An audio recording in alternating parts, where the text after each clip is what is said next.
안녕하세요. 저는 올해 43이 된 강민혁입니다. 결혼한 지 12년이 되었고, 초등학생 아들과 아내와 함께 평범한 일상을 살고 있는 가장입니다. 저희 부부는 몇 년 전부터 이웃과의 관계를 중요하게 여겼고, 자연스럽게 같은 아파트에 사는 다른 부부들과 친해지게 되었습니다. 그렇게 만들어진 소규모 모임은 월 한두 번씩 만나 술도 마시고, 서로의 근황을 나누며 즐겁게 시간을 보내는 자리였습니다. 우리 이렇게 모이는 게 정말 재밌지 않아요? 요즘 같은 세상에 이런 모임이 어디 있네요? 모임에서 가장 활발한 성격의 김재석 형이 늘 이렇게 말하며 분위기를 띄웠죠. 그의 아내인 윤정 씨는 조용한 성격이었지만 두 사람은 언제나 사람들 앞에서 이상적인 부부처럼 보였습니다. 모임은 언제나 화기애애했습니다. 각자의 삶에 대해 이야기하고 스트레스를 털어내는 자리였죠. 민혁 씨, 당신이랑 아내분은 정말 잘 어울려요.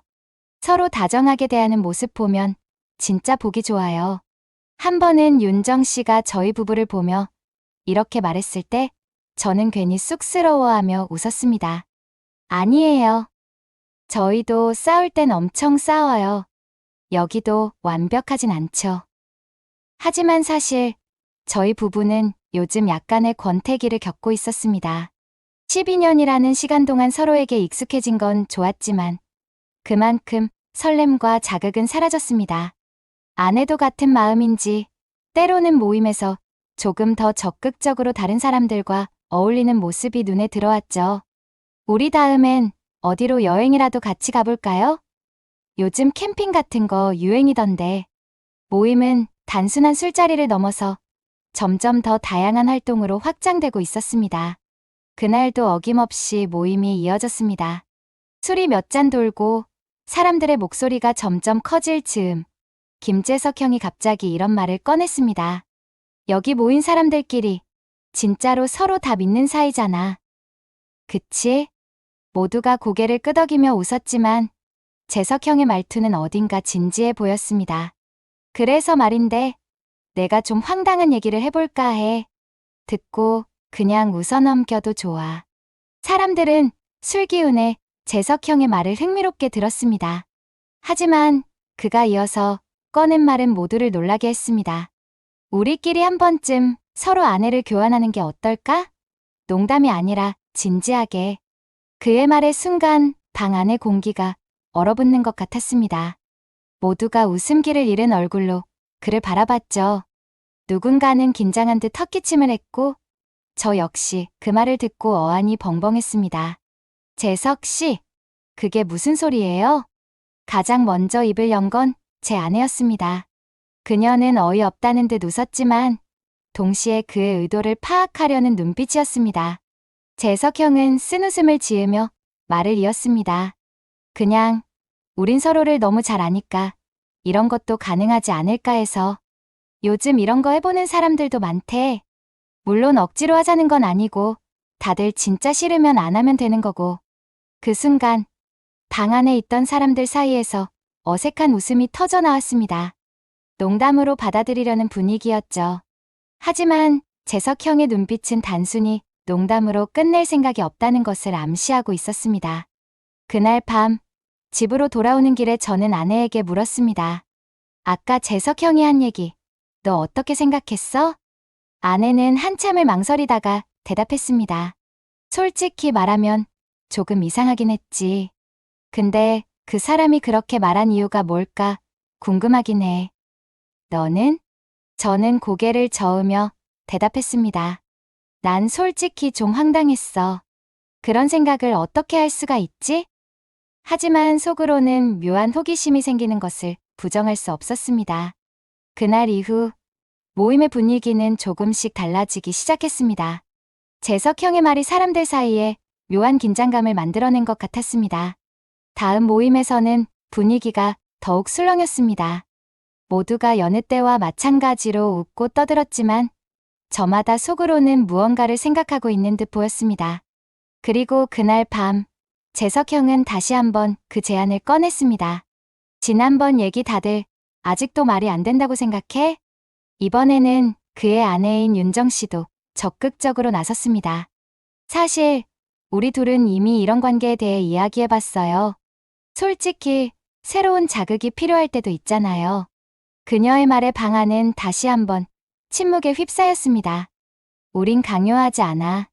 그냥 한 번쯤 진지하게 생각해보라는 거야. 어차피 우리끼리니까 남들에게 소문날 일도 없고. 재석형은 끝까지 여유로운 태도를 유지하며 말을 이어갔습니다. 저는 한동안 아무 말도 하지 못했지만 아내가 옆에서 조용히 속삭였습니다. 그냥 농담처럼 넘기면 되는 거겠지? 그 말 속에서도 그녀의 목소리가 미묘하게 떨리는 걸 느낄 수 있었습니다. 그날 모임이 끝난 뒤 저는 집에서 아내와 진지한 대화를 나누었습니다. 우리 이러다가 진짜 휘말리면 어쩌지? 그런 건 말도 안 되는 일이잖아. 하지만 아내는 제 예상과는 다르게 말을 꺼냈습니다. 민혁 씨, 혹시 우리도 그 사람들처럼 새로운 자극이 필요했던 건 아닐까?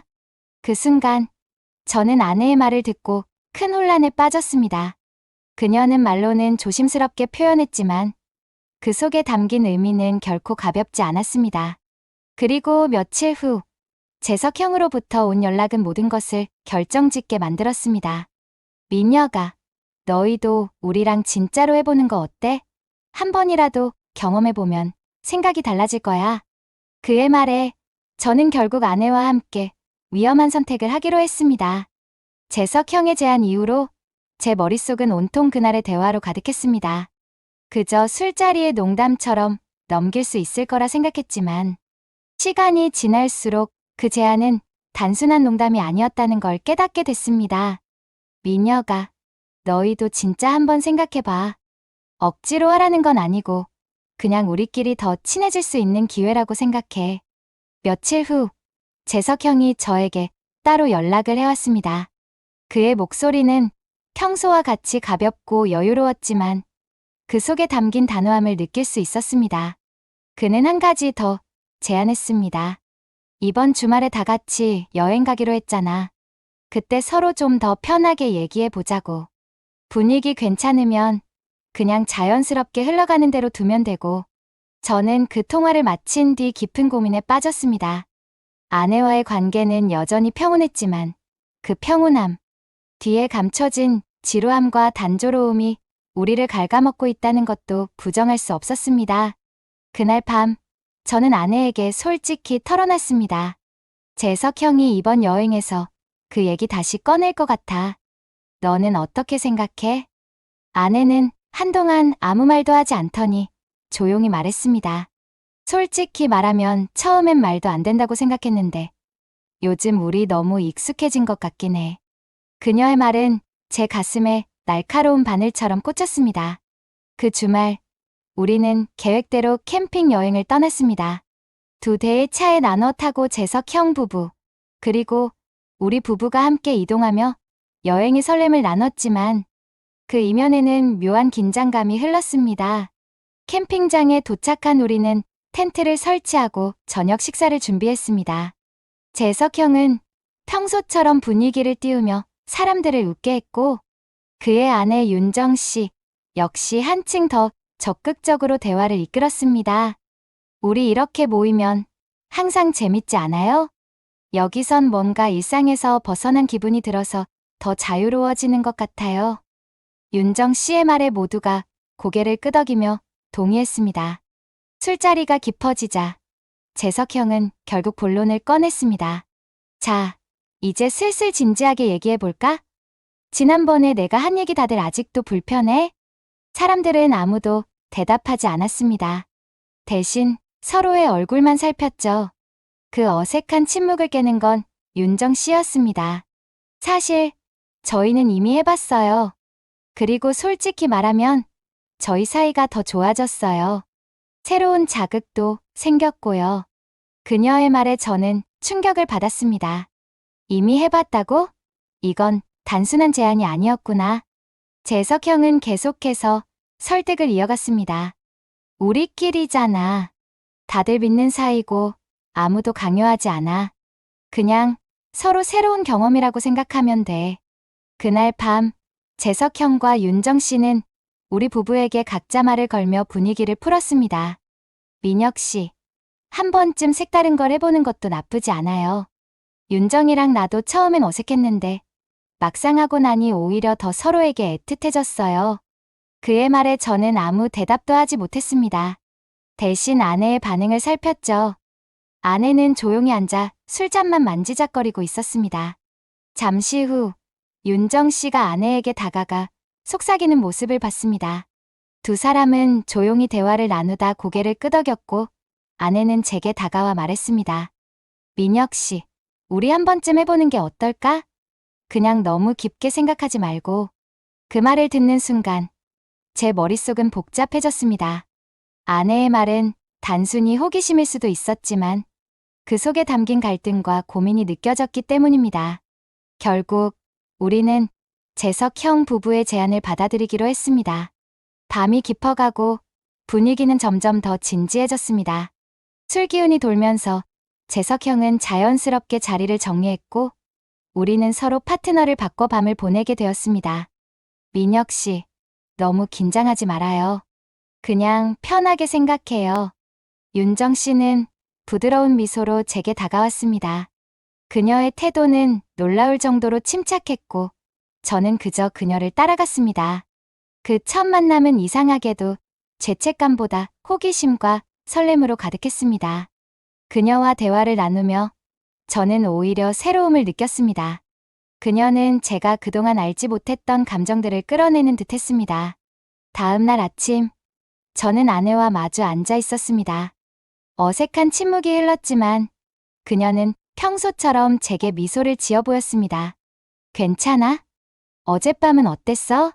그녀의 물음에 저는 어딘가 찝찝하면서도 묘한 만족감을 느꼈습니다. 뭐랄까 이상한데 나쁘진 않았어. 아내는 고개를 끄덕이며 말했습니다. 나도 그래. 어쩌면 이런 게 우리한테 필요했을지도 몰라. 그 순간 저는 그녀의 말 속에서 무언가 변했다는 것을 느꼈습니다. 하지만 그 변화가 좋은 것인지 나쁜 것인지는 알 수 없었습니다. 캠핑이 끝난 후에도 우리의 만남은 계속되었습니다. 재석형 부부와의 관계는 단순한 친구 이상의 관계로 변했으며 그들은 점점 더 자주 우리를 만나려 했습니다. 그리고 어느 날 다른 모임 멤버들까지 이 제안을 들었다는 소문이 돌기 시작했습니다. 다른 부부들까지 점점 그 관계에 관심을 갖기 시작하면서 우리는 더 큰 혼란 속으로 빠져들고 있었습니다. 캠핑 이후 우리의 모임은 단순한 이웃 간의 친목을 넘어선 또 다른 의미를 갖게 되었습니다. 재석형 부부와의 관계는 더 이상 이전과 같지 않았습니다. 그날 밤 이후로 우리는 서로의 비밀을 공유하는 이상한 공감대를 형성했습니다. 그들은 종종 우리 부부를 집으로 초대하거나 밖에서 만나자고 제안했습니다. 민혁 씨, 우리 이번 주말에 다시 만나는 건 어때요? 지난번처럼 편하게. 재석형은 아무렇지 않게 이야기했지만 그 말 속엔 명백히 다른 의도가 담겨 있었습니다. 아내 역시 이런 만남에 점점 익숙해지는 것 같았습니다. 처음엔 어색함을 느끼던 그녀가 이제는 스스로 그들과의 만남을 주도하려는 모습마저 보였습니다. 이번에는 우리가 준비할까? 집에서 다 같이 저녁 먹는 것도 좋을 것 같아. 그 말에 저는 마음 한편에서 묘한 불안을 느꼈습니다. 아내와 내가 모두 선을 넘었다는 사실은 알고 있었지만 점점 더 깊어지는 이 관계가 어디로 향하고 있는지 알 수 없었기 때문입니다. 그날 밤 우리는 재석형 부부의 집에서 다시 만났습니다. 저녁 식사가 끝나고 와인이 몇 잔 돌자 분위기는 점차 느슨해졌습니다. 윤정 씨는 다정한 미소를 띠며 아내와 대화를 나누었고 재석형은 제 옆에서 이렇게 말했습니다. 민혁아, 지난번 어땠어? 솔직히 말해봐. 나쁘지 않았지? 저는 잠시 머뭇거리다 대답했습니다. 뭐랄까, 새롭긴 했어. 그는 고개를 끄덕이며 웃음을 지었습니다. 그렇지. 이런 건 서로 믿는 사람들끼리만 할 수 있는 거잖아. 부담 가지지 말고 그냥 즐기면 돼. 그의 말은 마치 이 관계를 당연한 것으로 만들려는 듯 들렸습니다. 하지만 그 말이 저를 완전히 안심시키진 못했습니다. 그날 밤 우리는 다시 한번 파트너를 바꾸어 시간을 보냈습니다. 윤정 씨는 여전히 침착하고 다정한 태도로 저를 대했지만 저는 마음 한편에서 더 큰 혼란과 죄책감을 느꼈습니다. 며칠 후 다른 모임 멤버 중 하나였던 동훈 씨가 저를 따로 불러내 대화를 요청했습니다. 민혁 씨, 요즘 재석 형이랑 자주 만난다면서요? 무슨 재미있는 일이라도 있는 거예요? 그는 농담처럼 물었지만 그의 눈빛은 이미 무언가를 눈치챈 듯 했습니다. 저는 당황하며 대답했습니다. 아니, 그냥 친해서 자주 보는 거지. 별다른 건 없어. 하지만 그는 웃으며 말을 이었습니다. 그런가? 근데 요즘 윤정 씨랑 내 아내가 서로 되게 친해 보이더라고. 뭔가 재미있는 일이 있긴 한 것 같은데. 그의 말은 저를 더욱 불안하게 만들었습니다. 이미 재석 형 부부가 다른 사람들에게 이 관계를 암시하고 있다는 느낌이 들었기 때문입니다. 며칠 후 아내와 저는 재석 형 부부와 함께 저녁을 먹고 있었습니다. 그 자리에서 재석 형은 갑자기 이런 말을 꺼냈습니다. 동훈 씨네 부부한테도 이 얘기를 했어. 근데 그 사람들이 의외로 관심을 보이더라니까? 그의 말에 저는 깜짝 놀라 물었습니다. 뭐? 그 사람들한테까지 말한 거야? 우리가 이런 걸 한다는 걸? 재석 형은 여유로운 표정으로 고개를 끄덕였습니다. 걱정하지 마. 그 사람들도 성향이 비슷하더라고. 오히려 재밌어 보인다는 반응이었어. 저는 더 이상 이 상황을 제어할 수 없다는 생각에 휩싸였습니다. 우리끼리의 비밀이 점점 더 많은 사람들에게 알려지고 있었고, 이 관계는 점점 통제 불가능한 방향으로 흘러가고 있었습니다. 그날 밤 집으로 돌아온 뒤 저는 아내와 심각한 대화를 나눴습니다. 이제 그만하자. 더 이상 이러다가는.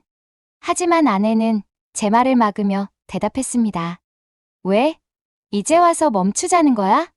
난 오히려 요즘 더 좋다고 생각했는데. 그녀의 말은 저를 충격에 빠뜨렸습니다. 뭐가 좋은 건데? 우리가 이러고 있는 게 옳다고 생각해? 우리 예전보다 더 솔직해졌잖아. 당신이랑 나 서로 숨기지 않고 원하는 걸 말할 수 있게 된 거라고 생각했어. 그녀의 태도는 단호했고 저는 더 이상 무슨 말을 해야 할지 알 수 없었습니다. 재석 형 부부는 점점 더 다른 사람들을 이 관계에 끌어들이려 했습니다. 모임에서 다른 부부들에게 의미심장한 말들을 던지며 분위기를 만들었고 그들은 의외로 호기심을 보이는 듯 했습니다. 그 과정에서 아내는 오히려 점점 더 이 관계를 즐기는 모습이었습니다. 한 번은 이런 말을 하기도 했습니다. 다른 사람들도 다 그렇게 살잖아. 우린 그냥 조금 더 솔직한 것뿐이야. 하지만 저는 그 말 속에서 그녀가 변해버렸다는 사실을 깨달았습니다. 그리고 동시에 저 역시 더 이상 이전의 제가 아니라는 걸 느꼈습니다. 재석 형 부부의 적극적인 태도와 끊임없는 설득은 결국 우리를 더 큰 혼란 속으로 몰아넣었습니다. 그들은 모임의 다른 부부들에게도 관계에 대한 이야기를 꺼내며 분위기를 만들고 있었습니다. 솔직히 말해서 우리끼리 이런 비밀 하나쯤 있는 게 더 재밌지 않아요? 재석 형은 늘 이렇게 말을 꺼냈고 그의 자신감 있는 태도에 사람들은 점차 호기심을 보였습니다. 요즘 당신네 부부 진짜 많이 가까워진 것 같아요. 다른 부부 중 하나인 동훈 씨는 은근히 부러운 듯한 표정으로 저와 아내를 바라보았습니다. 아내는 그 말을 들으며 애써 미소 지었지만 저는 그 속에서 묘한 불편함을 느꼈습니다. 그리고 그 불편함은 곧 현실이 되었습니다. 재석 형 부부의 계획대로 모임에 참여하는 부부 중 또 다른 부부가 이 관계에 발을 들이게 되었습니다. 그들은 처음엔 호기심, 어린 태도로 시작했지만 곧 재석 형 부부의 설득에 넘어갔습니다. 민혁 씨, 이제 우리도 좀 더 솔직해지기로 했어요. 처음엔 이상하게 느껴졌는데 얘기를 나눠보니 꼭 나쁜 것만은 아니더라고요. 그 말을 들은 저는 더 큰 혼란에 빠졌습니다. 관계가 확장되고 더 많은 사람들이 이 비밀에 발을 들이면서 우리의 모임은 점점 더 이상한 방향으로 흘러가고 있었습니다. 모임이 거듭될수록 저는 아내와 점점 더 어색해지고 있었습니다. 그녀는 모임에서 더 적극적으로 사람들과 어울렸고 그 과정에서 우리 사이의 거리감은 점점 더 커졌습니다. 하루는 제가 아내에게 물었습니다. 너 요즘 왜 그렇게 바뀐 것 같아? 이게 진짜 우리한테 좋은 거라고 생각해? 아내는 잠시 침묵하더니 대답했습니다. 난 솔직히 나쁘지 않다고 생각해. 우리 관계도 더 솔직해졌고 서로 숨기는 것도 없잖아. 당신은 싫어? 그녀의 말에 저는 아무 대답도 하지 못했습니다. 사실 저 역시 이 관계가 가져온 변화 속에서 묘한 해방감을 느끼고 있었기 때문입니다. 하지만 그 해방감이 우리 관계를 망가뜨리고 있다는 사실도 부정할 수 없었습니다. 그러던 어느 날 일이 터지고 말았습니다. 모임이 끝나고 집으로 돌아온 아내가 화가 난 얼굴로 저를 쳐다보며 물었습니다. 당신, 설마 다른 사람들하고도 이런 관계였어? 아니지? 그 말에 저는 당황하며 대답했습니다. 아니야. 그런 적 없어. 왜 갑자기 그런 소리를 해? 하지만 아내는 핸드폰 화면을 제게 내밀었습니다. 그것은 모임의 다른 부부 중 한 명이 보낸 메시지였고 그 메시지에는 저와 다른 아내가 은밀하게 시간을 보냈다는 소문이 담겨 있었습니다. 민혁 씨, 당신 솔직히 말해봐. 진짜 이게 다야? 아니면 숨기고 있는 게 더 있어? 아내의 질문은 날카로웠고 저는 결국 모든 사실을 털어놓아야 했습니다. 그날 이후 모임은 완전히 깨졌습니다. 다른 부부들 사이에서도 갈등이 터져나왔고 서로를 의심하고 비난하는 분위기로 변했습니다. 우린 단순히 재미로 시작했는데 이게 이렇게까지 될 줄은 몰랐어. 그렇게 말하는 내가 먼저 시작했잖아. 모임은 더 이상 유지될 수 없었고 각자의 가정은 점점 더 큰 혼란에 휩싸였습니다. 아내는 결국 저에게 이혼을 요구했습니다. 난 더 이상 당신을 믿을 수 없어. 이건 단순히 관계의 문제가 아니야. 당신이 내게 얼마나 큰 상처를 줬는지 알아? 그녀의 말에 저는 아무 대답도 하지 못한 채 고개를 숙였습니다. 이제 우리의 가정은 완전히 무너졌고 저는 모든 것을 잃었습니다. 저는 혼자 남아 과거를 떠올리며 매일 자책했습니다. 왜 그때 그 제안을 거절하지 않았을까? 왜 멈추지 못했을까? 그 모든 유혹은 잠깐의 설렘과 호기심에서 시작되었지만 그 결과는 저를 포함한 모든 사람들에게 돌이킬 수 없는 상처를 남겼습니다. 이 이야기를 통해 저는 한순간의 유혹이 얼마나 큰 대가를 요구하는지 전달하고 싶습니다. 처음엔 단순한 호기심으로 시작했던 일이 결국 우리 모두를 파국으로 몰고 갔습니다. 여러분은 저와 같은 선택을 하지 않길 바랍니다. 유혹은 잠깐이지만 그 대가는 평생이 될 수 있습니다. 썰라디오는 앞으로도 더 진솔하고 충격적인 사연으로 여러분을 찾아뵙겠습니다. 구독과 좋아요, 그리고 댓글로 여러분의 의견을 남겨주세요. 감사합니다. 사업이 망하고 이혼까지 당했죠. 46. 제 인생은 그야말로 곤두박질 치고 말았어요. 번듯했던 아파트에서 쫓겨나 제가 겨우 몸을 누인 곳은 낡은 2층 주택의 2층이었는데요. 방 이 칸에 자그마한 거실이 딸린 집이었죠. 보증금 얼마의 월세를 내는 소위 말하는 반전세였거든요. 그나마 햇볕이 잘 들어서 스산한 제 처지와는 다르게 집안이 화사해서 그게 마음에 들더라고요. 이곳으로 흘러들어온 지도 벌써 서너 달. 계절은 어느덧 무더운 여름으로 접어들었네요. 이 집 주인은 김미숙 씨였어요. 남편과 5년 전 사별하고 홀로 아래층에 사는 올해 60의 여자였죠. 그녀를 처음 보고는 사실 깜짝 놀랐어요. 정말로 배우 김미숙, 밈을 상당히 많이 닮았거든요. 뭐랄까, 지적이면서도 청순해 보이는 그런 느낌 있잖아요. 60이라는 나이가 무색할 만큼 어찌나 곱게 생기셨던지 저 같은 남자는 쉽게 범접하기 힘든 그런 아우라가 느껴졌죠. 뭔가 저와는 다른 세상에 사는 사람 같다는 느낌?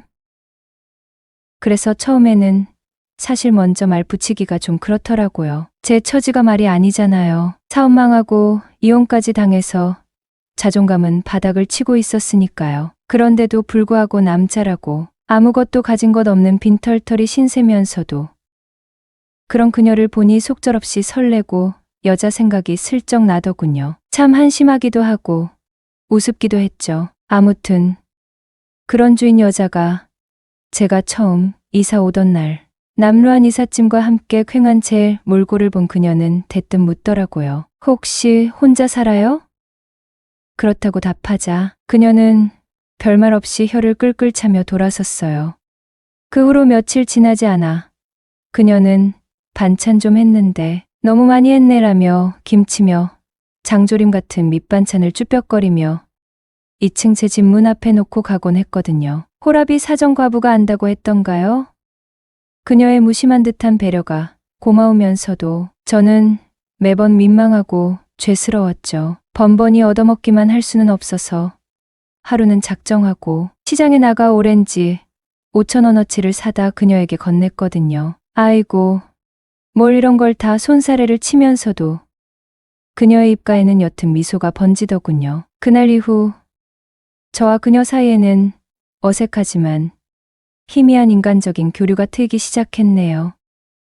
어느 날 오후였어요. 여름 해가 유난히 길게 느껴지던 오후였죠. 저는 며칠째 집에 틀어박혀 있었어요. 딱히 할 일도 갈 곳도 없었거든요. 스마트폰 화면만 의미 없이 넘기며 시간을 죽이다가 문득 밀려오는 답답함의 자리에서 일어났네요. 담배라도 한 대 태울까 싶어 터덜터덜 계단을 내려섰죠. 1층 현관 앞 작은 화단에서 주인 여자 미숙 씨가 호스로 물을 주고 있더군요. 평소에 수수한 몸빼바지 차림이 아닌 무릎 길이의 하늘색 원피스를 입고 있었어요. 화장기 없는 얼굴이었지만 물에 젖은 풀잎처럼 싱그러운 느낌이 들더라고요. 그녀는 저를 발견하고는 하던 일을 멈추고 반갑게 인사했어요. 어머, 창식 씨, 어디 나가요?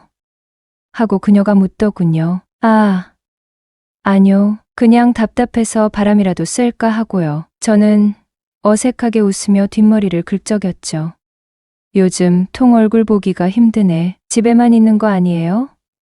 그러다 사람 병나요. 그녀는 걱정스러운 눈빛으로 저를 아래 위로 훑어보았어요. 확실히 이사 올 때보다 더 수척해진 제 모습이었거든요. 괜찮습니다. 그냥 좀 피곤해서요. 저는 얼른 시선을 피했죠. 제 초라한 처지를 들키는 것 같아 부끄러웠거든요. 미숙 씨는 잠시 저를 물끄러미 바라보더니 이내 환하게 웃으며 말하더라고요. 잘 됐네. 나 마침 저녁 준비하려던 참인데 별건 없고 그냥 김치찌개나 얼큰하게 끓여서 같이 먹을래요?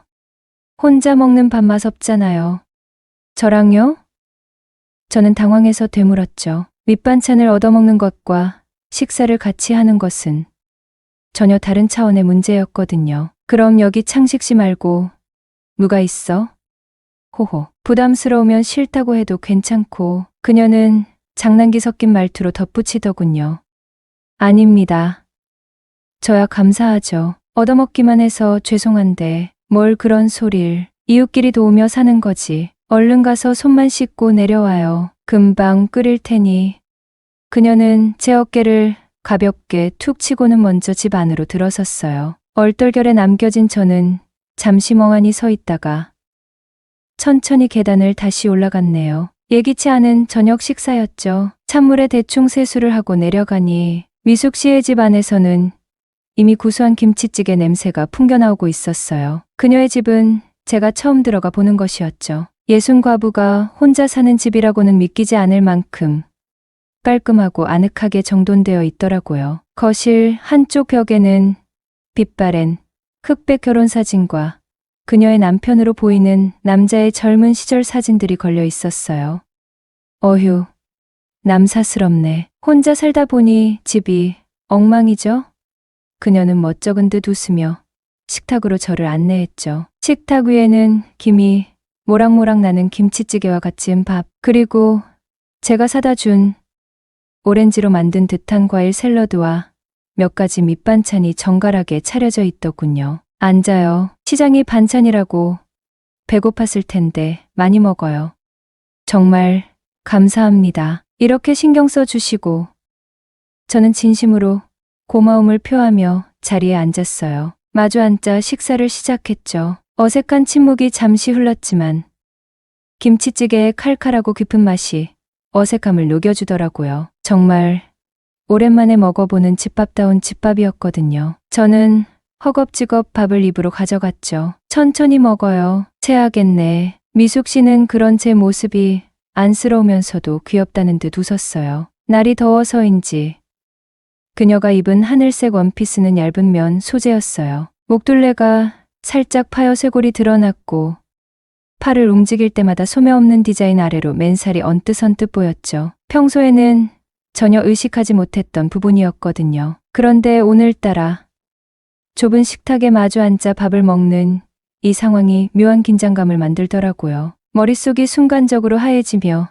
심장이 제멋대로 뛰기 시작하더군요. 내가 지금 무슨 생각을 하는 거지? 얼굴이 화끈 달아올랐어요. 김치찌개의 매운 기운 때문인지 아니면 다른 이유 때문인지 모를 열기가 온몸으로 퍼져나갔죠. 나이 예순의 여자에게, 그것도 저에게 호의를 베푼 집주인에게 이런 음흉한 감정을 느끼다니 스스로가 한심하고 혐오스러웠어요. 전 재산을 날리고 아내에게 버림받더니 이제는 이성마저 마비된 건가 싶었거든요. 마지막으로 여자 손을 잡아본 게 언제였던가 기억조차 희미했네요. 이혼 후 1년 넘게 저는 철저히 혼자였어요. 스스로 세상과의 모든 교류를 끊다시피 했거든요. 그렇게 억눌려왔던 외로움과 본능적인 욕구가 예기치 않은 순간 가장 부적절한 대상을 향해 꿈틀거리는 것 같았죠. 정신 차리자, 창식아, 이건 아니야. 이성적으로는 끊임없이 스스로를 다그쳤지만 시선은 자꾸만 그녀에게로 향하더라고요. 밥을 먹는 그녀의 단정한 입술, 음식을 삼킬 때 작게 움직이는 목선, 가끔 저와 눈이 마주칠 때 당황한 듯 살짝 흔들리는 눈동자까지 그 모든 사소한 움직임들이 제 혼란을 가중시켰어요. 죄책감과 설렘, 자기 혐오와 원초적인 끌림이 뒤엉켜 속을 어지럽혔거든요. 왜 그래요? 혹시 입맛에 안 맞나? 표정이 안 좋네. 제 굳은 표정을 눈치챈 미숙 씨가 걱정스럽게 물었어요. 아닙니다. 너무 맛있어서 정신없이 먹느라 그랬습니다. 정말 맛있어요. 저는 황급히 표정을 갈무리하며 어색하게 웃었죠. 다행이네. 난 또 입맛에 안 맞나 걱정했지. 그녀는 안심한 듯 따라 웃더라고요. 저는 남은 밥을 서둘러 먹어 치웠어요. 이 불편하면서도 이상하게 떨리는 자리를 빨리 벗어나고 싶었거든요. 식사가 끝나자 미숙 씨는 익숙한 솜씨로 식탁을 치우고 시원한 매실차를 내왔어요. 입가심해요. 직접 담근 건데 소화에 좋을 거예요. 네. 감사합니다. 저는 매실차 잔을 받아들였죠. 시원하고 새콤달콤한 맛이 입안을 개운하게 해주었지만 마음속의 혼란은 가시지 않았네요. 솔직한 이야기들이 오갔어요. 매실차를 마시며 다시 어색한 침묵이 흘렀죠. 창문 밖은 어느새 어둠이 내려앉고 있었어요. 그때 미숙 씨가 먼저 입을 열었죠. 창식 씨. 그녀는 잠시 뜸을 들이다가 조심스럽게 말을 이었어요. 혹시 실례가 안 된다면 왜 혼자 살게 됐는지 물어봐도 될까요? 물론 대답하기 싫으면 안 해도 괜찮아요. 하고 말하더군요. 그녀의 진지한 눈빛에 저는 이상하게 마음이 움직였어요. 어쩌면 누군가에게 털어놓고 싶었는지도 모르겠네요. 밑바닥까지 추락한 제 실패 담으려 저는 사업이 어떻게 망하게 되었는지, 그 과정에서 아내와의 관계가 어떻게 틀어졌고 결국 이혼에 이르게 되었는지 두서없지만 솔직하게 이야기하기 시작했죠. 누구에게도 쉽게 꺼내지 못했던 제 치부였거든요. 미숙 씨는 그저 조용히 귀 기울여 주었어요. 때로는 안타까운 표정으로, 때로는 깊은 공감의 눈빛으로요. 그래서 결국 이렇게 됐습니다. 한심하죠. 제 이야기를 끝마친 저는 자조적인 웃음을 지었네요. 왜 그게 창식 씨 탓이에요. 살다 보면 누구나 그럴 수 있지. 사업이라는 게 내 마음대로 되는 것도 아니고. 그녀는 따뜻한 목소리로 위로하더군요. 그래도 아직 젊은데 혼자 지내려면 많이 외롭겠어요. 그녀의 말은 저에게도 그대로 적용되는 말이었어요. 아주머니야말로 혼자 괜찮으세요? 남편분 가시고 많이 힘드셨을 텐데. 저도 조심스럽게 물었죠. 미숙 씨는 잠시 창밖을 바라보더라고요. 가로등 불빛이 희미하게 그녀의 얼굴을 비췄죠. 깊은 슬픔과 외로움이 그녀의 눈가에 어려 있었어요. 힘들었지. 처음 1년은 매일 울기만 했어요. 세상이 무너진 것 같고 나 혼자만 남겨진 기분이었죠. 그녀의 목소리가 낮게 가라앉았어요. 근데 울고만 있을 순 없잖아요. 살아야 하니까 억지로라도 밥 먹고 일하고 그렇게 5년이 흘렀네요. 그녀는 매실차 잔을 만지작거리며 말을 이었죠. 외롭냐고 물으면 당연히 외롭죠. 밤에 혼자 불 꺼진 방에 누우면 옆자리가 너무 허전하고 말할 사람 하나 없다는 게 사무칠 때도 있고. 그녀는 희미하게 웃더라고요. 그래도 어쩌겠어요. 이게 내 남은 인생인갑다 하고 받아들여야지. 가끔은 다 잊고 어디론가 훌쩍 떠나버릴까. 아니면 좋은 사람 만나서 남은 인생 의지하며 살까. 그런 생각도 해보지만 이 나이에 주책이지 싶어서 금방 접어요. 하고 말하더군요. 그녀의 마지막 말.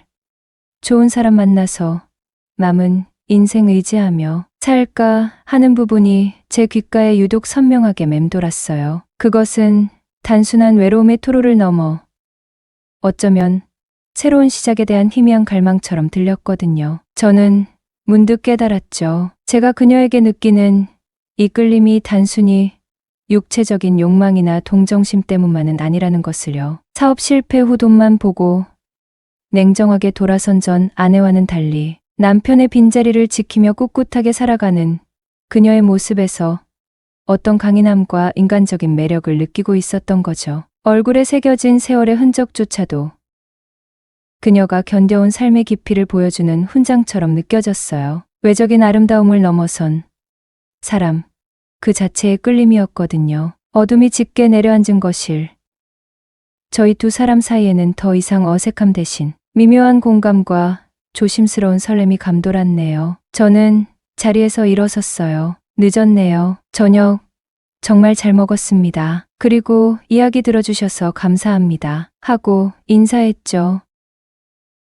뭐려, 나도 창식 씨 덕분에 오랜만에 속마음 이야기했네. 그녀는 여전히 따뜻한 미소를 띠고 있었어요. 계단 어두우니 조심해서 올라가요. 그녀가 해준 저녁. 참으로 오랜만에 느껴보는 따뜻한 온기였어요. 문득 이대로는 안 되겠다는 생각이 들더군요. 신세만 지고 있을 순 없잖아요. 답례를 해야겠다고 마음먹었죠. 뭘로 할까 고민하다가 치킨에 맥주. 치맥이 딱 떠오르더라고요. 사실 이건 핑계고 속셈은 따로 있었죠. 그녀와 좀 더 가까워지고 싶었거든요. 아무래도 술이 한 잔 들어가면 사람 마음이 좀 더 솔직해지고 감성적으로 변하기 마련이잖아요. 외로운 처지에 놓인 사람들끼리 이런저런 이야기를 나누다 보면 말이 잘 통할 거고, 그러다 보면 마음뿐만 아니라 몸도 통할 수 있지 않을까 하는 그런 막연한 기대감 같은 게 있었어요. 참 웃기죠. 빈털터리 주제에 다음날 바로 동네 치킨집으로 달려가 바삭하게 튀긴 치킨 한 마리와 시원한 캔맥주 몇 개를 사들고 다시 그녀의 집으로 향했죠. 심장이 조금 두근거리더라고요. 현관문 앞에 서서 숨을 한번 크게 고르고 문을 두드렸어요. 계세요? 저 2층 창식이에요. 잠시 후 문이 살짝 열리고 미숙 씨가 얼굴을 내밀었어요. 어머, 창식 씨. 이 시간에 어쩐 일로? 그녀의 목소리에 놀람과 당황스러움이 섞여 있었죠. 하하.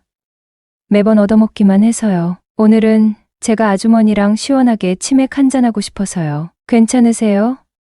저는 최대한 밝게 웃으며 치킨 봉투를 흔들어 보였어요. 그렇긴 한데. 그녀는 잠시 망설이는 듯 했지만 이내 들어와요 하며 문을 열어주더군요. 승낙을 받자마자 저는 기다렸다는 듯이 문을 열고 안으로 쓱 들어갔어요. 그런데 이게 웬걸. 그녀가 잠옷 차림인 게 아니겠어요? 하늘하늘한 실크 소재의 레이스가 달린 누가 봐도 잠옷인 좀 야시시한 그런 옷이었죠. 순간지방 공기가 쿡 더워지는 느낌이었어요. 어머나 창식 씨.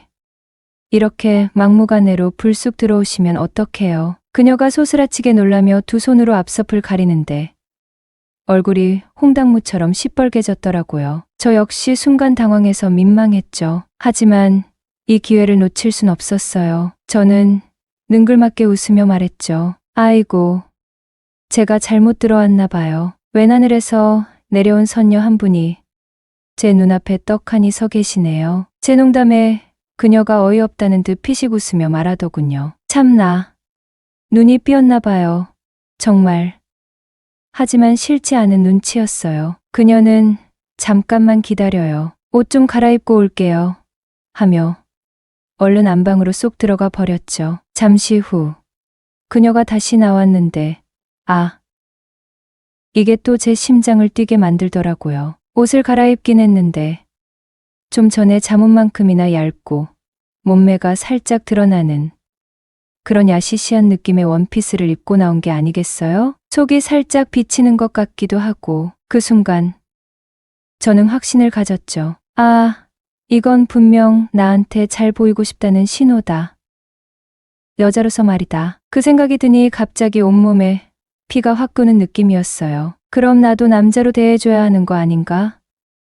그동안 내가 불쌍해서 잘해준 게 아니라 나한테 여자로서 잘 보이고 싶었던 거라면 그동안 그녀가 보여줬던 친절들이 다르게 해석되기 시작했어요. 단순히 이웃 간의 정이나 동정심이 아니었을지도 모른다는 생각. 여자 혼자 사는 집에 그것도 저녁 식사에 선뜻 남자를 초대하고 이제는 이렇게 야심한 시간에 술까지 같이 마시게 된 상황. 이건 분명 그린라이트다 싶었죠. 갑자기 온몸이 흥분으로 달아오르는 걸 느꼈어요. 그래.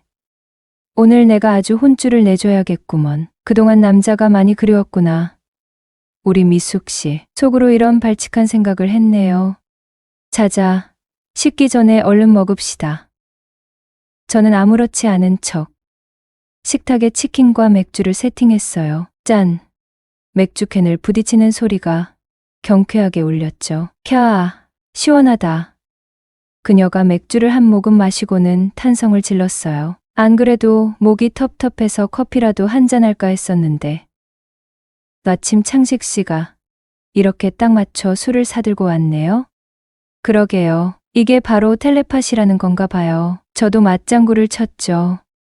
이야, 오늘따라 술 맛이 왜 이렇게 좋죠? 역시 술은 미인이랑 마셔야 제맛이라니까요. 혼자 마실 때랑은 완전 차원이 다르네요. 진짜. 호호, 제가 무슨 미인이라고 그러세요. 그녀는 손사래를 치면서도 입꼬리가 귀에 걸려 있었죠. 에이, 그런 소리 마세요. 제 눈에는요, 저기 TV에 나오는 배우 김미숙 님보다 우리 미숙 아줌마가 100배, 1000배는 더 이쁘거든요. 진짜예요. 만약에 제가 미숙 아줌마 남자친구라면 아주 그냥 동네방네 자랑하고 업고 다녔을 거예요. 뭐라고요? 크크크. 그녀가 웃음을 터뜨리며 제 어깨를 살짝 쳤어요. 그럼 창식 씨 눈에는 내가 여자로 보인다는 소리예요? 그녀의 눈빛이 장난스러우면서도 뭔가 기대하는 듯 반짝였죠. 당연하죠. 그럼 남자로 보이겠어요? 저는 기다렸다는 듯이 받아쳤어요. 왜요? 제 말 못 믿으시겠어요? 그럼 오늘 당장 저랑 연애 시작하실래요? 그럼 믿으시겠어요? 제 스스로도 깜짝 놀랄 만큼 대담한 말이 튀어나왔네요. 연애요? 그녀의 눈이 동그래졌어요. 어머머, 연애란 말만 들어도 괜히 설레네. 창식 씨, 술 많이 취했나 봐요? 하지만 그녀의 목소리는 떨리고 있었고 얼굴은 다시 발갛게 달아올랐죠. 내가 술 때문에 못하는 소리가 없네. 정말. 그녀가 중얼거렸지만 그건 분명 거절의 의미는 아니었어요. 그때부터였어요. 우리 사이의 분위기가 완전히 달라진 건 어색함은 온데간데 없고 아슬아슬한 긴장감과 설렘만이 가득했죠. 우리는 밤이 깊어가는 줄도 모르고 맥주를 마시며 이야기를 나눴어요. 서로의 외로움, 지나간 시간에 대한 후회, 그리고 앞으로의 삶에 대한 막연한 기대 같은 것들을요. 웃고, 떠들고, 때로는 진지하게 서로의 눈을 바라보며 공감했죠. 테이블 밑으로 다리가 스치기도 하고, 웃다가 자연스럽게 어깨에 기대기도 하면서요. 저는 그녀의 웃는 모습이 얼마나 아름다운지, 힘든 내색 없이 꿋꿋하게 살아가는 모습이 얼마나 존경스러운지 진심을 담아 칭찬했어요. 그녀는 그때마다 소녀처럼 수줍어하면서도 싫지 않은 표정이었죠. 시간이 얼마나 흘렀을까. 맥주캔은 바닥을 드러냈고 치킨은 차갑게 식었지만 우리의 대화는 끝날 줄 몰랐어요. 저는 용기를 내어 테이블 위에 놓인 그녀의 손 위로 제 손을 살며시 포겠어요. 그녀가 움찔했지만 손을 빼지는 않더군요. 저는 그녀의 눈을 가만히 바라보며 말했어요. 미숙 씨, 저 아까 한 말 술김의 한 소리 아니에요. 진심이에요. 미숙 씨가 여자로 보여요. 아주 많이. 그녀는 잠시 아무 말 없이 제 눈을 바라보더니 이내 고개를 살짝 숙이며 나지막이 말했어요. 창식 씨, 나도 그동안 많이 외로웠어요. 그리고 창식 씨랑 있으면 마음이 편하고 그냥 좋아요. 그 말이면 충분했어요. 더 이상의 설명은 필요 없었죠. 우리는 서로의 눈빛 속에서 같은 마음을 확인했어요. 60의 과부와 45의 이혼남. 세상의 시선이 어떨지는 모르겠지만 그런 건 더 이상 중요하지 않았어요. 지금 이 순간 서로의 외로움을 보듬어주고 기댈 수 있는 사람이 있다는 것만으로도 벅차올랐죠. 우리 한번 잘 만나봐요. 미숙 씨. 제가 먼저 용기를 내어 말했어요. 그녀는 대답 대신 제 손을 마주 잡으며 환하게 웃어주었죠. 그 미소가 어찌나 아름답던지. 그렇게 그 여름밤 저와 미숙 씨는 연인이 되었어요. 안녕하세요. 제 이름은 박창식. 올해 47이 되었네요. 번듯한 가정을 꾸리고 남부럽지 않게 사업체를 운영하던 때가 진짜 엊그제 같은데 지금은 이혼 딱지를 달고 변두리 낡은 2층 주택 세입자로 혼자 살고 있죠. 모든 것이 불과 1년 사이에 벌어진 일이었어요. 믿기지 않는 현실 앞에서 제가 할 수 있는 거라곤 깊은 한숨을 내쉬는 것뿐이더군요. 원래는 건강식품 수입 유통 사업을 했었거든요. 시작은 꽤 괜찮았어요. 정말이지 특유의 뚝심과 성실함으로 거래처를 늘려갔고 통장에 찍히는 숫자가 불어나는 재미에 밤낮 없이 일했었죠. 이만하면 됐다. 이제 좀 안정적인 궤도에 올랐구나 싶었던 바로 그 순간 세상은 꼭 기다렸다는 듯이 저를 배신하더라고요. 경기가 급격하게 얼어붙기 시작하면서 상황이 완전히 달라졌어요. 바닥을 모르고 추락하는 소비 심리. 그게 제일 무서웠네요. 매출은 반토막. 아니 그 이상으로 곤두박질 쳤고 매달 어김없이 돌아오는 고정비용과 창고에 먼지만 쌓여가는 재고는 거대한 족쇄가 되어 숨통을 조여왔어요. 어떻게든 살려보려고 정말 발버둥을 쳤죠. 여기저기 백방으로 뛰어다니며 자금을 구하려고 애썼지만 한번 기울기 시작한 배는 걷잡을 수가 없더군요. 은행 문턱은 생각보다 훨씬 높았고 친했던 지인들에게 손 벌리는 것도 한두 번이지. 결국엔 한계가 있었어요. 결국 눈덩이처럼 불어난 빚더미에 깔려서 회사는 부도 처리되고 말았죠. 평생을 바쳐서 일궈온 모든 것이 정말 신기루처럼 사라져 버린 순간이었어요. 피땀 흘려 쌓아 올린 성이 모래성처럼 허무하게 무너져 내리는 것을 저는 그저 망연자실하게 지켜볼 수밖에 없었네요. 매일같이 이어지는 채권자들의 험악한 독촉 전화와 지방 곳곳에 붙는 빨간 압류 딱지. 그리고 무엇보다 미래가 전혀 보이지 않는다는 그 지독한 절망감. 저와 아내 사이의 신뢰는 유리처럼 금이 갔고 따뜻한 대화는 사라졌으며 날선 짜증과 의미 없는 다툼만 늘어갔죠. 결국 아내는 더 이상은 견딜 수 없다면서 아이들을 데리고 친정이 있는 미국으로 훌쩍 떠나버렸어요. 책상 위에 놓인 차가운 이혼 서류 한 장만이 그녀가 남긴 마지막 흔적이었네요. 그렇게 저는 정말 하루아침에 빈털터리 사업 실패자이자 세상에 홀로 남겨진 외톨이 이온남으로 전락하고 만 거였어요. 사방이 꽉 막힌 벽 앞에 선 듯. 앞날은 그저 캄캄하기만 하더군요. 이전에 저를 아는 사람들의 그 동정 어린 시선, 혹은 비웃는 듯한 시선이 너무 부담스러워서 원래 살던 동네에서 최대한 멀리 떨어진 곳으로 도망치듯이 이사를 했어요. 허름하지만 월세가 쌌던 2층짜리 낡은 주택이었죠. 그곳에서의 생활은 정말이지 처참했어요. 아니, 생활이라기보다는 그냥 생존에 가까웠네요. 해가 중천에 떠도 두꺼운 암막 커튼 뒤 이불 속에서 나올 줄 몰랐고, 띠니는 퉁퉁 불어터진 라면 한 봉지로 때우거나 아예 거르기 일쑤였어요. 밤이 되면 어김없이 소주병을 비웠고 하루에 담배 3갑은 너끈히 태워 없앴죠. 온기가 느껴지지 않는 방 안은 늘 자욱한 담배 연기와 역한 술 냄새, 그리고 제 깊은 절망감으로 가득 차 있었어요. 내일이라는 게 없는 삶, 미래를 도저히 그릴 수 없는 인생, 죽지 못해 산다는 말이 딱 제 처지를 두고 하는 말이었네요.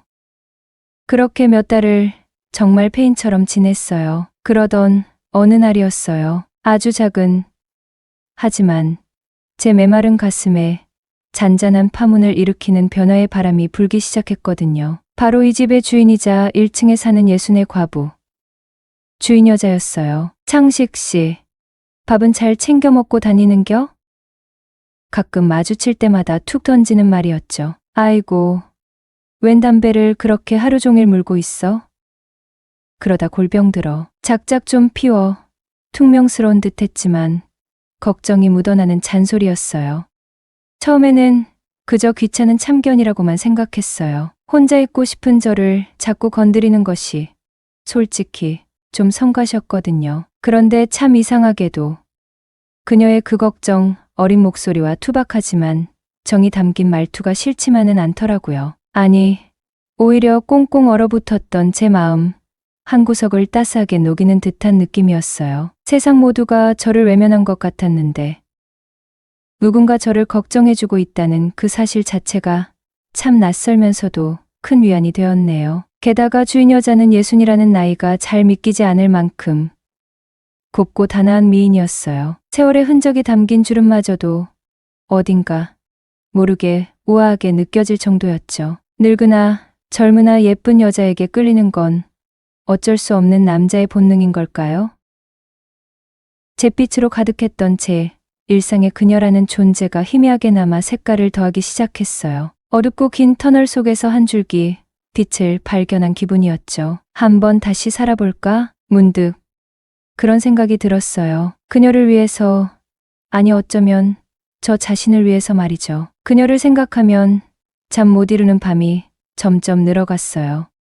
그녀를 제 여자로 만들고 싶다는 어쩌면 터무니없지만 강렬한 욕망이 제 안에서 꿈틀거리기 시작했거든요. 47의 이혼남과 60의 과부, 현실적으로 넘어야 할 산이 많다는 것을 왜 모르겠어요. 하지만 이미 제 마음은 걷잡을 수 없이 그녀를 향해 달려가고 있었죠. 그러던 어느 주말 저녁이었어요. 주인 여자가 저를 그녀의 집으로 초대하더라고요. 저녁 식사를 함께 하자는 거였죠. 심장이 정말 쿵쾅거렸어요. 혼자 사는 여자가, 그것도 세입자 남자를 저녁 식사에 초대하다니. 이건 분명 보통 일이 아니라고 생각했죠. 혹시 그녀도 저에게 마음이 있는 것은 아닐까?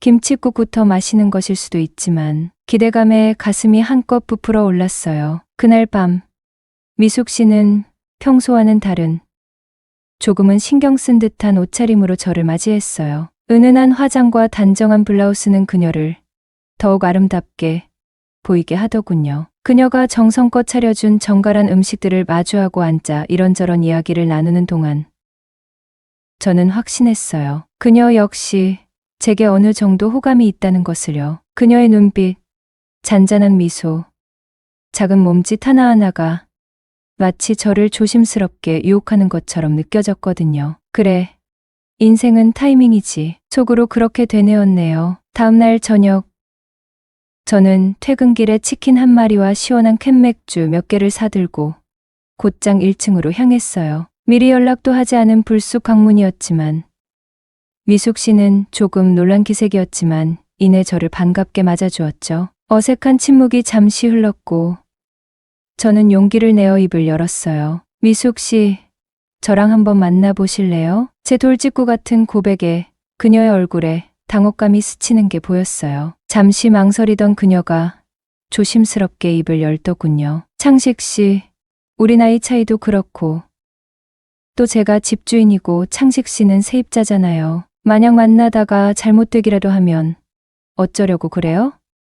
한 집에 살면서 얼굴 보기 민망해지면 서로 곤란하지 않겠어요. 그녀의 걱정은 충분히 이해가 갔어요. 정말 현실적인 고민이었죠. 하지만 이대로 물러설 수는 없었어요. 저는 잠시 고민하다가 다소 파격적이다 못해 황당할 수도 있는 제안을 던졌어요. 그럼 딱 하룻밤만 같이 지내보는 건 어때요? 서로 마음을 솔직하게 확인해보고 정말 아니다 싶으면 그냥 아무 일 없던 걸로 하고 예전처럼 편한 집주인, 세입자 관계로 돌아가는 거예요. 만약 서로에게 확신이 선다면 그때 정식으로 교제하는 거고요. 제 말에 미숙 씨는 눈을 동그랗게 뜨고 저를 한참 바라보더라고요. 너무 황당한 제안이었을까요? 그녀가 저를 이상한 사람으로 볼까봐 속으로 얼마나 조마조마했는지 몰라요. 하지만 잠시 깊은 생각에 잠긴 듯했던 그녀는 이윽고 굳은 결심이라도 한 듯 천천히 고개를 끄덕였어요. 그래요. 그렇게 한번 해봐요.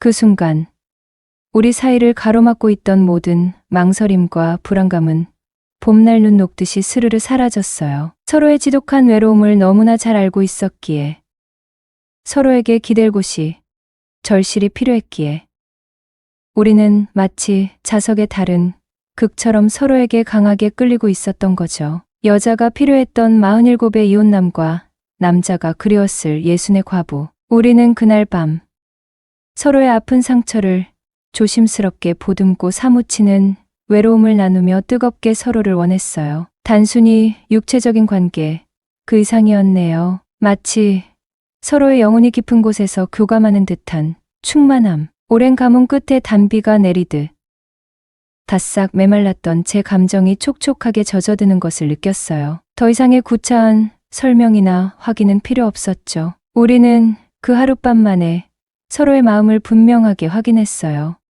다음 날 아침, 어색함 대신 편안함과 따스함이 우리 사이를 감돌았어요. 나란히 누워 창밖으로 스며드는 부드러운 아침 햇살을 바라보며 저는 그녀의 곱지만은 않은 세월의 흔적이 담긴 손을 잡고 나지막이 말했죠. 우리 한번 잘 만나봐요.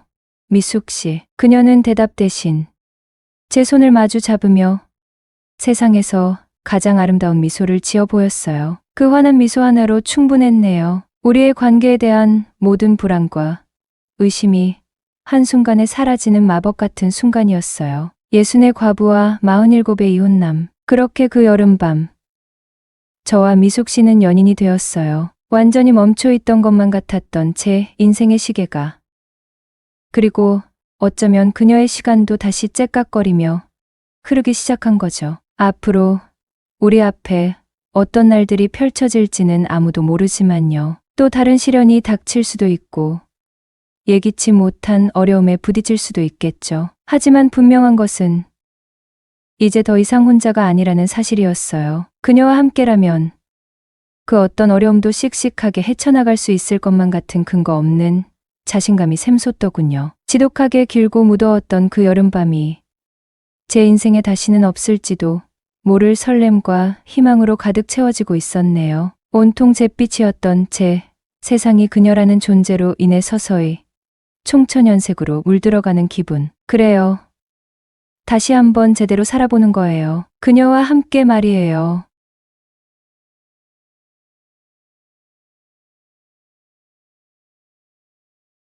레전드 채널을 방문해주셔서 대단히 감사합니다. 시원통쾌 감동 웃음 레전드 사연 바로 시작하겠습니다. 안녕하세요. 며칠 전 진짜 기가 막히고 코가 막히는 일이 있어서 이렇게 제보하게 되었습니다. 제 장인어른 때문에 이렇게 글까지 쓰게 되었네요. 저는 결혼한 지 3년 된 남성입니다. 결혼하고 나서야 장인어른에 대해 자세히 알게 되었네요. 아내는 연애할 때부터 장인어른을 정말 극도로 싫어했습니다. 아빠 이야기를 하는 걸 정말로 싫어했고 무슨 이유인지는 잘 모르겠지만 그냥 아빠를 싫어하는구나 싶었어요. 결혼을 알게 된 사실은 장인어른이 아내가 어릴 때부터 그렇게 바람을 피우셨다고 하더라고요. 대대로 물려받은 건물에 딱히 힘들게 일하지 않아도 금전적으로 넉넉하니 다른 마음이 생기신 모양이더라고요. 고등학교 동창회에서 본인 첫사랑을 만나서 그 사람이랑 바람나고 이혼해달라고 장모님한테 난리치다가 아내가 소리 지르고 뭐 하는 짓이냐고 한마디 하니까 그제서야 잘못했다고 본인이 잠깐 미쳤다고 하면서 그렇게 계속 반성하며 집안에서 쥐 죽은 듯이 사셨다고 합니다. 장모님은 이혼 절대 못 해준다고 누구 좋으라고 이혼해주면서 버티고 그래서 계속 장모님이랑 장인어른이 같이 사셨나 봐요. 그렇게 그 사건 이후 장인어른이 바람기가 잠잠해진 줄 알았는데 장모님이 몸이 편찮으셔서 병원에 계실 때 집안일을 도와주러 오신 상주 아주머니랑 그 짓을 하려다가 제 아내한테 딱 들킨 것이었죠. 그때 장모님 병이 더 악화되고 화병이 생겨서 끙끙 앓아 누우셨다고 합니다. 원래는 그때 이혼하려고 했다가 애들 결혼식 때까지만 버티자 해서 지금까지 끌고 오신 거였고요. 각방 생활하시고 지금은 남보다 못한 사이이십니다. 장모님도 이왕 이혼할 거면 재산이나 왕창 받아낼 거다 하며 질질 끌고 있는 상태이고요. 왜 결혼 생활 오래 하면 재산 분할이 더 커지잖아요. 그렇게 장인어른과 장모님이 으르렁대며 사이가 안 좋은 상황에서 장인어른 친구분이 베트남 공장을 차리려고 하는데 자문위원? 장인어른 친구분이 도와달라고 하셨나봐요. 장인어른이 젊었을 적에 베트남 쪽에 가서 사업을 하셨는데 그게 또 대박이 나서 떼돈을 버셨고요. 원래도 부모님에게 물려받은 돈이 어마어마했는데 그걸 또 베트남 쪽 시장을 공격해서 대박이 나신 거였고요. 장인어른이 베트남어에 능숙하기도 하고 그곳에서 살았던 적도 있었으니 장인어른 친구분이 장인어른에게 도움을 요청했나봐요. 그래서 장인어른이 2달 정도 거기에 상주하며 일을 좀 봐야 할 것 같다고 40년지기 친구이고 애가 다시 일어서려고 돈 끌어모아 베트남 가는 거라 안 도와줄 수가 없다고 하시더라고요. 장모님은 그래 꼴도 보기 싫으니까 베트남 가서 돈이나 벌어오라고 수락하셨어요. 그렇게 장인어른은 베트남으로 떠나셨습니다. 장모님은 장인어른이 안 계시니까 밥도 안 차려줘도 되고 그놈의 빨랫거리도 줄어들고 살판 난다고 진작에 떨어져 살 걸 하면서 굉장히 좋아하시더라고요.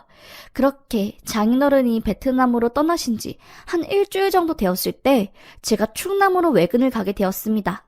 병원 거래처를 방문하기 위해서 차를 끌고 갔어요.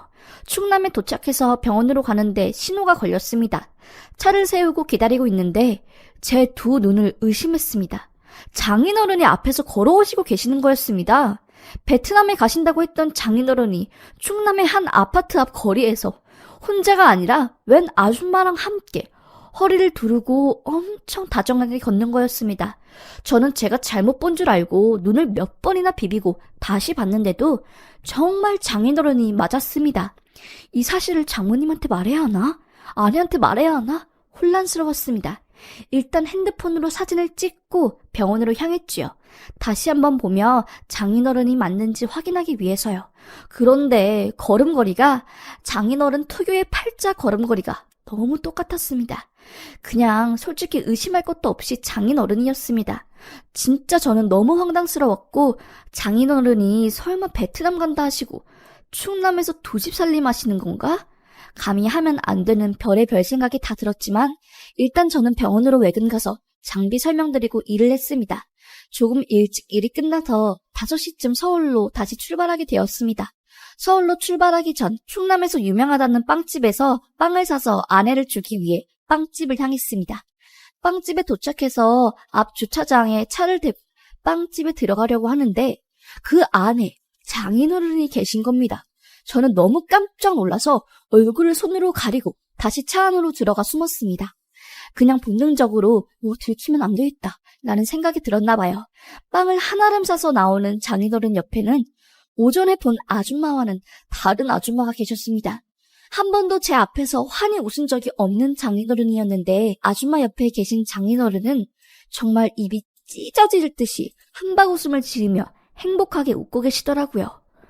완전 소름이 끼쳤습니다. 옆에 아줌마한테 빵을 건네주며 포옹을 하고 가볍게 뽀뽀를 하는데 와, 진짜 저게 사람인가 싶었습니다.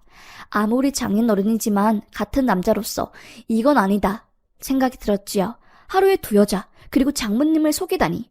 오전까지만 해도 솔직히 그냥 넘어가려고 했습니다. 눈 감고 아무것도 못 봤다 라고 생각하려고 했는데 빵집에서 장인어른을 보니까 이건 아니다 싶더라고요. 저는 바로 장인어른과 그 아줌마를 몰래 사진 찍고 서울로 바로 출발했습니다. 서울에 가면서 아내에게 잠깐 장모님 댁에 가 있으라고, 늦어도 9시 전에 도착하니까 일단 잠깐 있어보라고, 장모님이랑 너한테 할 말 있으니까 기다리라고 하고 저는 서울에 갔습니다. 오랜 시간 운전 후 장모님과 아내를 만났습니다. 아내는 무슨 일인데 오라가라야 하면서 은근한 신경질을 냈고, 저는 큰일 났다고, 장인어른이 베트남 가신 게 아니었고 충남에 계신다고 말했지요. 장모님과 아내는 눈이 땡그레져서 그게 무슨 말도 안 되는 똥딴지 소리냐고 물었고, 저는 자초지종을 모두 설명했습니다. 장모님은 자네가 잘못 본 게 아니냐면서 저를 의심했고, 아내도 말도 안 돼 라고 하면서 아무리 그래도 그 정도 막장은 아니야 라며 부정하더라고요. 저는 할 수 없이 핸드폰으로 찍은 그 장면들을 보여드렸습니다. 한 여자만 만난 게 아니라 2여자나 만났다고, 오전 오후 번갈아 가면서 라고 말씀드리며 사진을 보여주니 진짜 장모님과 아내가 화들짝 놀라면서 욕을 막 엄청 퍼붓는 거였습니다. 미쳤다고 하면서 장모님은 이성을 잃고 진짜 욕을 엄청 퍼부었고, 아내는 당장 아빠 끌고 와서 패버려야 한다고 극대노를 했고요. 알고 보니 오전에 만난 그 여성분, 그 아줌마, 그분이 옛날에 장인어른과 바람났던 고등학교 동창회에서 만난 그 첫사랑이라고 합니다. 더 기가 막힌 건 뭔 줄 아세요? 빵집에서 만난 그 여자는 장모님 댁에 가정주부로 잠깐 오셨던 파출부 아줌마랍니다. 말이 되나요, 이게? 아니, 적당히 해야지. 이건 아니지 않습니까? 너무 기가 막힐 노릇이라 저도 장인어른에게 너무 화가 나더라고요. 다음날 아내와 경기도 쪽으로 놀러가는 것도 전부 취소하고 주말을 반납한 채 저와 장모님과 아내는 제 차를 타고 충남으로 향했습니다. 예전에 장인어른이 첫사랑과 바람폈을 때 고소 준비하다가 알게 된 그 첫사랑 주소를 알고 있다고 그 여자 집으로 향하자고 해서 저희는 그 집으로 갔습니다. 장인어른 첫사랑이라고 하시는 분 집에 도착해서 장모님이 초인종을 눌렀지요. 띵동 띵동. 누구세요? 라는 말에 아내가 관리사무소에서 나왔습니다 라고 거짓말을 하고 얼굴이 안 보이게 카메라 구멍을 막은 뒤 문이 열릴 때까지 기다렸습니다. 한 2분 정도 지났나 문이 열리더라고요. 장모님은 야, 이 미친년아 소리 지르면서 그 여자 머리 끄댕이를 잡았고, 안에서 장인어른 목소리가 들리더라고요. 무슨 일이야 자기야? 라고 하면서 뛰어나오시는데 저희 얼굴을 보자마자 뭐야 아! 하면서 소리를 지르시더라고요. 장인어른을 보자마자 장모님은 너 발정난 개새끼니? 너 내가 기회 줬지. 분명히 내가 경고했지. 한 번만 더 그러면 네 진짜 죽는다고. 내가 바보로 보이니? 내가 걔 돼지 같아? 만만해? 애들 보기 창피하지도 않아? 내가 니놈 새끼 때문에 속에서 천불이 머리 다 빠져서 가발 쓰고 다니니까 네가 총각 같아? 애들 보기 부끄럽지도 않냐고. 사위한테 바람 피는 거나 들키고. 이게 무슨 천치 개망신이야 라는 식으로 소리를 지르며 장모님이 장인어른 가발을 확 뜯어버리셨습니다. 접착으로 붙여서 뜨드득 소리와 함께 장인어른 목숨과도 같았던 머리카락을 뜯어버리며 장인어른 첫사랑에게 가발을 던지며 배 뿔떡 나오고 가발 쓰고 다니는데 외제차 끌고 다니니 뭐 있어 보였니? 첫사랑은 첫사랑에서 남겨야 할 거 아니야. 가정 있는 남자 꼬시니 참 좋나보다. 스릴 있디? 고소장 날라갈 줄 알아라. 그리고 그 동창회에 내가 발도 못 들이게 해줄게 라고 하면서 욕설과 함께 장모님은 그곳에서 나오셨어요. 장인어른이 장모님을 붙잡고 아니라고 오해를 하면서 말도 안 되는 변명을 했고요. 장모님과 아내 그리고 저는 제 차로 다시 들어갔습니다. 그리고 장모님이 제 핸드폰을 빌려서 그 예전 파출부 장인어른과 2번째로 바람난 그 여자에게 전화를 걸었습니다. 장모님 핸드폰으로 전화하면 아는 번호니까 안 받을 게 뻔하다면서 제 핸드폰으로 전화를 건 것이었죠. 그렇게 전화를 건 후 장모님은 그분에게 바람난 거 다 알고 증거도 있으니까 당장 충남 사거리 모 카페로 나오라고 했지요. 다시 저희는 그 카페로 이동했습니다. 장모님과 아내 그리고 저는 그 카페로 도착해 안으로 들어갔고, 카페 입구 쪽에서 안절부절 못하면서 서 있는 그 아줌마 파출부 아줌마가 계시더라고요. 아줌마가 장모님을 보자마자 털썩 무릎 꿇으며 제가 잘못했다고, 정말 그러려고 한 게 아니라 사장님께서 이혼하셨다고 그러시면서 경제적으로 절 지원해 주시겠다고, 충남으로 내려와서 일하라고 작은 집도 마련해 주신다고 하셔서 내려온 겁니다. 저는 정말 사장님이 이혼하신 줄 알았어요. 제가 죽을 죄를 지었습니다. 라고 막 뭐라 하면서 용서를 빌더라고요. 장모님은 한 번 당하지 두 번은 안 당한다면서 옆에 있던 음료수 버리는 통을 그 아줌마한테 뿌렸습니다. 해도 이건 아니지! 지켜야 할 선이 있지! 라고 하면서 바락바락 소리 지르고 카페 알바생한테 소란스럽게 해서 죄송하다고 하며 5만 원을 건네준 뒤 장모님은 그 카페에서 나왔습니다. 그리고 저희는 서울로 출발했지요. 서울로 가는 중 아내는 장인어른이 속해 있는 동창회 카페에 이 사실을 전부 폭로하는 글을 썼고, 장모님은 긴장이 풀리셨는지 계속 가슴을 퍽퍽 치며 울기만 하셨네요. 본인 인생이 불쌍하다면서 저도 눈물이 나오려고 하더라고요.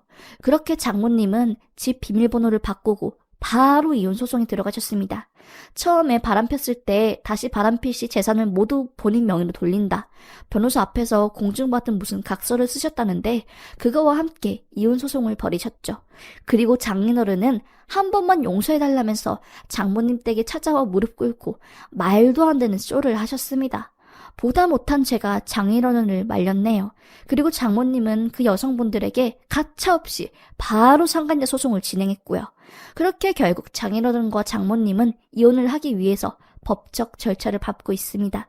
장모님은 그래도 분이 안 풀리셨는지 장인어른 친구분들에게 모두 전화를 돌려 이런 사실을 말하고, 장인어른을 만나면 너네들도 똑같은 사람이다 라면서 장인어른 인간관계를 완전 박살내셨어요.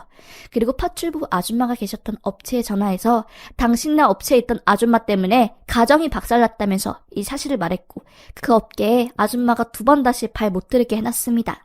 장모님은 차라리 이렇게 하니 속이 시원하다면서 진작 이혼할 걸, 자식 때문에 참고 살았더니 이 지경까지 왔다고, 그렇게 여자를 좋아하니 놔줘야지, 나도 내 인생을 살아야지 하면서 말씀하시더라고요. 옆에서 이 모든 광경을 보면서 느낀 점은, 바람 피는 건 진짜 정신적으로 사람을 죽이는 일이라고 생각합니다. 소송을 도와드리며 더한 일도 있다는 걸 느꼈고, 세상에 진짜 별의별 사람이 다 있다는 생각이 들었네요. 진짜 적당히 하시고 선을 지키면서 살았으면 좋겠습니다. 최소한 사랑이라는 이름으로 무책임한 일들을 포장하는 일이 없어야 한다고 생각합니다. 그럼 제 사연을 읽어주셔서 감사합니다.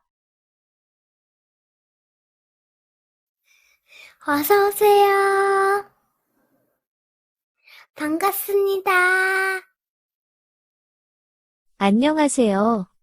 저는 곧 출산을 앞둔 30대 여자입니다. 제 이야기를 말씀드리려면 남편과 처음 만났을 때부터 시작하면 될 것 같습니다. 남편과 처음 만나게 된 이유는 저희 부모님의 강력한 권유 때문이었습니다. 저보다 나이도 많고 돌싱이지만 사람도 좋고 나쁜 이유로 전처와 이혼한 것이 아니니 한번 만나보라고 하셨습니다. 하지만 그때 제 나이가 20대 후반이었습니다. 대학원 졸업하고 취업한 지 2년도 안 되었을 때였고, 나름 대한민국에서 잘 나가는 대기업에 다니고 있고, 대학원 석사 졸업이라 일반 사원도 아닌 과장부터 시작해서 직급이나 연봉도 나쁘지 않고, 연예인만큼 예쁘거나 몸매가 훌륭한 것은 아니지만 그래도 못생겨서 손가락질 받을 정도 아닌데, 저희 부모님은 이런 저에게 저보다 나이가 12살이나 많은 돌싱남을 소개해 주려고 난리셨는지 이해할 수가 없었습니다. 정말 너무 만나기 싫었지만 부모님께서 제발 소원이라고 하시길래 효도한다는 마음으로 남편을 처음 만났습니다. 그렇게 남편과 만난 첫인상은 나름 유쾌하고 매너도 있어서 나쁘지 않았습니다. 하지만 제 이상형도 아니고 연애하고 싶을 정도의 특별한 끌림은 없었습니다. 남편과 서너 번 더 만나서 밥도 먹고 데이트도 하였지만 제 마음은 변함이 없었습니다. 하지만 남편은 저에게 좋은 감정이 생겼다며 지속적으로 연락이 왔고, 사는 곳이 거리가 좀 있어서 자주 못 보았지만 남편이 제가 있는 곳으로 올 때마다 만났습니다. 그러다 보니 남편에게 2번의 고백을 받았고, 그때마다 정중하게 사과를 하면서 거절을 하였습니다. 하지만 남편은 괜찮다고 하면서 저만 괜찮다면 계속 좋아하고 지금처럼 가끔씩 연락해서 만나도 되냐고 하였습니다. 매너도 있고 대화도 잘 통하고 사람은 참 좋은 사람이었기에 딱히 사양할 이유가 없었습니다. 다만 제 마음까지 달라고는 강요하지 말아 달라고 하였습니다. 그렇게 2년 정도 아는 오빠 동생 사이로 지내다가 연애를 하게 되었고 제가 임신을 하면서 남편과 결혼하게 되었습니다. 평생 기억하고 싶은 결혼식과 너무 힘들고 아팠지만 가슴 벅찬 출산까지 행복한 결혼 생활을 보내고 있었습니다. 육아휴직을 하고 첫째 아이를 키우면서 육아에 지쳐 있었지만 신혼이라서 그런지 밤마다 저희 부부는 뜨거웠고 1년의 육아휴직이 끝나기 전에 둘째를 임신하였습니다. 첫째는 딸이었기에 둘째는 아들이었으면 좋겠다며 간절히 기도를 하면서 보내던 중에 어느 날부턴가 남편이 집에 안 들어오기 시작했습니다. 처음에는 일이 바빠서 못 들어간다고 하였고 점점 시간이 더 지나면서는 연락이 잘 안 되기 시작했습니다. 너무 답답하고 걱정이 돼서 남편이 다니는 회사로 연락을 해보니 이미 남편은 회사를 그만둔 상태였습니다. 시부모님도 남편과 연락이 안 된다며 어디서 무얼 하고 있는지 모른다고 하시고 남편은 전화가 꺼져 있거나 켜 있어도 받지는 않았습니다. 결국 시누이와 아주버님한테 몇 날 며칠을 설득하고 부탁을 해서 아무 연고도 없는 외딴 시골 동네에서 남편과 만나게 되었습니다. 남편은 어떻게 찾아왔냐며 처음에는 놀래더니 대충 제가 어떻게 알고 왔는지 눈치를 챈 것 같았습니다. 앞으로 아주버님과 시누이에게도 말하지 말아야겠다며 불같이 화를 냈습니다. 처음 만났을 때부터 지금까지 남편이 그렇게 화를 내는 것을 처음 보았습니다. 도대체 왜 그것이 화낼 일이고 왜 연락이 안 되며 회사까지 그만력이 왜 있냐고 물었지만 아무것도 말해줄 수도 없고 해줄 말도 없다면서 이혼을 하자고 하였습니다. 갑자기 아무런 설명도 없이 이혼을 요구하는 남편을 보면서 너무 황당해서 아무 말도 안 나왔습니다. 여자가 생긴 것도 아니라고 하고 제가 잘못한 것도 없다고 하고 그냥 이혼하고 싶다고 하였습니다. 첫째와 뱃속에 있는 둘째는 안 보고 싶냐고 물었더니 살짝 흔들리는 것 같았지만 본인 가진 재산 전부가 5억 정도인데 전부 다 저한테 줄 테니 이혼해달라고 하였습니다. 그러면서 아이들을 잘 부탁한다고 하였습니다. 당장이라도 죽을 사람처럼 이야기를 하는데 너무 무섭다며 제발같이 집에 가자고 하였지만 이미 배가 부른 저를 두고 뛰어서 도망가 버렸습니다. 그날 이후로 남편과 완전히 연락이 끊겼습니다. 경찰에 실종 신고를 넣었지만 남편분께서는 저와 이혼을 원하고 납치도 아니고 실종도 아니며 저를 포함해서 시부모님 및 형제들까지 그 누구와도 연락을 하는 것을 원치 않는다고 하면서 더 이상 도와드릴 것이 없다고 연락이 왔습니다. 다단계나 사이비 종교에 당한 것은 아닐까? 다른 여자가 생겨서 그런 것은 아닐까? 심지어는 첫째 딸이 병원에서 바뀌어서 우리 자식이 아닌데 남편은 저 몰래 친자 검사를 해보고 친자식이 아닌 걸로 나오자 제가 바람펴서 다른 남자의 아이를 임신 및 출산한 것으로 오해를 하고 이러는 것은 아닐까? 라는 생각에 첫째와 친자 검사도 했지만 제 아이가 맞고 남편의 아이도 맞았습니다. 도저히 이유를 알 수가 없습니다. 저하고만 연락이 끊어지고 이혼을 요구하는 거라면 제가 무언가 큰 잘못을 했고 놓치고 있다고 생각을 할 텐데 본인의 부모님과 형제들까지도 연락을 끊고 그렇게 좋아하던 회사마저도 그만두고 사라진 것을 보면 무언가 큰 문제가 있는 것 같은데 답답하고 미치겠습니다. 이혼을 하더라도 남편과 만나서 왜 그러는지 무엇이 문제인지 들어보고 대화를 나눠보고 서로 해결하고 다시 잘 지낼 수 있는지부터 먼저인 것 같은데 무작정 저렇게 나오니 어찌할 방법이 없습니다. 일단 이혼 도장도 안 찍고 혼자서 첫째 딸을 키우며 회사도 다니고 있고 곧 낳을 둘째 아이 출산도 준비하고 있습니다. 아무것도 결정을 내리지 못하고 어떻게 해야 할지도 막막한 상태에서 사연을 보내게 되었고 남편이 문자를 보았을지는 모르겠지만 남편에게도 사연을 보낸다고 하였고 업로드 전에 저와 남편에게 알려주신다고도 했으니 남편이 볼 거라 믿고 짧게 편지를 남기겠습니다. 오빠, 왜 그러는지, 무엇 때문에 그러는지 아무것도 몰라줘서 너무 미안해요. 하지만 우리에게 두 아이가 있고 행복한 추억이 있잖아요. 무슨 일이든 같이 잘 이겨낼 수 있으니 집으로 돌아와요. 같이 둘째 만나려 가자. 둘째에게도 좋은 아빠가 되어줄 거지? 기다리고 있을게. 예정일 전에 꼭 집으로 돌아와. 보고 싶고 너무 사랑해. 오늘의 사연은 여기까지입니다. 구독과 좋아요, 알림 설정 부탁드립니다. 긴 글을 읽어주셔서 감사합니다.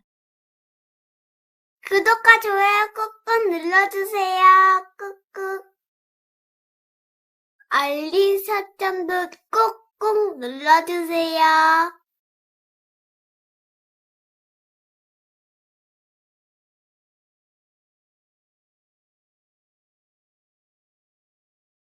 안녕하세요. 30대 중반의 남자입니다. 저는 얼마 전까지 운전 강사로 일을 하였지만 현재는 중소기업의 대표님 운전기사로 일하고 있습니다. 옮긴 이유는 제가 다니던 운전학원에서 학원의 실수로 큰 사고가 났어요. 엎친 데 덮쳐 시설관리의 미흡함도 여러 차례 지적을 받았고 소문이 퍼져 학원엔 사람들의 발걸음이 줄어들게 되었어요. 대출을 많이 받아서 학원을 차린 사장님은 어려워지자 폐업을 할 수밖에 없으셨고 저처럼 당시에 일하던 강사들은 뿔뿔이 흩어져서 다른 일을 구하게 되었죠. 저는 다른 강사님들보다 운전 경력과 나이는 많지 않은 편이었지만 운전을 아주 잘하였고 제가 살고 있는 지역의 지리에 대해서도 빠삭하게 알고 있었죠. 그래서 운전 관련 직업이 참 마음에 들었었는데요. 강사 모집을 하는 곳은 당장 자리가 없더라고요. 모집 공고를 계속 뒤지다 보니 중소기업에 운전기사를 모집한다고 돼 있더라고요. 시간과 연봉도 괜찮아 보여서 바로 지원하게 되었죠. 제가 인상도 깔끔하니 괜찮은 편이고 미혼자이고 운전 강사 경력도 있다 보니 다행히 수월하게 합격할 수 있었어요. 그런데 운전기사에 대해 인터넷 검색을 해보니 기사 일이 할 만한지는 대표에 따라 복불복이라기에 저는 제가 모셔드리는 대표님의 성격과 인성이 어떠할까 긴장이 될 수밖에 없었어요. 대표님은 50대 초반이셨는데 나름 매너 있게 저를 대해주시더라고요. 처음에는 그렇게 느껴졌습니다. 제게 식사도 챙겨주시고 좋은 말도 해주시고 중간중간 차에서 대화를 나눠보면 정이 있는 분 같았거든요. 그런데 오너의 자리에 있으면 다들 그런 것인지 회사 직원들의 일 처리에 대해 스트레스를 많이 받는 것 같았어요. 아니, 그 부분에 대해선 많이 예민해 보였습니다. 저번에는 지시한 날짜까지 일 처리를 못한 듯한 직원에게 버럭버럭 소리를 지르며 욕까지 하더라고요. 깜짝 놀랐습니다. 거래처 사람들 만날 때나 통화할 때 들어보면 아주 나긋하게 대화하시거든요. 물론 저한테 그런 건 아니었죠. 저는 운전만 잘하면 되는 사람이지만 언성 높인 말들을 자주 듣다 보면 은근히 괴롭더라고요. 하지만 저는 대표님이 어떤 비밀 얘기를 하는 걸 듣게 되어도 발설하면 안 되는 사람이었어요. 한 달쯤 지났을 때였어요. 대표님이 개인 약속이 있다면서 저를 호출했어요. 한 식당에 모시고 갔는데 멀리서 보니 웬 중년의 여성과 만나더라고요. 그런데 이건 딱 보아도 비즈니스 관계가 아닌 연인 관계로 밖에 보이질 않았어요. 대표님은 제가 그 모습을 봤는지 모를 거예요. 아주 좋다고 허리를 껴안고 입을 부비는데 집에 계실 사모님이 짠하게 느껴지더라고요. 그러고 보니 사모님을 몇 번 뵙긴 했는데 사모님을 같이 모셔드린 적이 한 번도 없었어요. 두 분이서 같이 모임을 가거나 바깥 활동을 하는 것을 보지를 못했어요. 왜인지는 몰라도 사모님은 집에만 계시는 것 같더라고요. 대표님보다는 훨씬 젊으신 40대의 사모님이신데 그 아름다운 외모가 아쉬울 정도로 집에서 조용히 지내시는 것 같더라고요. 그렇게 밖에서 식사 중이신 대표님의 호출을 대기 중인데 갑자기 대표님의 연락이 왔습니다. 김 기사, 이따가 모 사장 만나야 하는데 서류를 깜빡했군. 내가 지금 중요한 얘기 중이라 집에서 좀 가져올 수 있으련가? 내 서재에 책상 위에 놓인 노란 서류 봉투라네. 네, 알겠습니다, 대표님. 다녀오겠습니다. 안에서 무슨 중요한 얘기라니 중요한 스킨십이겠지 싶었네요. 대표님은 그 몰래 만나는 여성과 보내는 시간이 아까운지 집에까지 다녀와 달라고 저에게 부탁을 하더라고요. 그 바람에 처음으로 대표님의 집까지 들어가게 되었습니다. 대표님의 집은 조용하고 으리으리한 동네의 2층 집이었습니다. 도착해서 벨을 누르는데 아무리 눌러도 답이 없더라고요. 그래서 대표님께 전화를 걸었습니다. 사모님의 연락처는 알지 못했거든요. 그런데 애정행각을 하느라 정신없는지 받질 않으시더군요. 그래서 어쩔 수 없이 문고리를 잡으려는데 글쎄 문이 덜 잠기었는지 살짝 열려져 있더라고요. 그래서 들어가게 되었습니다. 문을 열고 들어가는데 거실 통로가 길게 있더라고요. 으리으리한 집에 걸맞게 장식들도 멋스러워 보였습니다.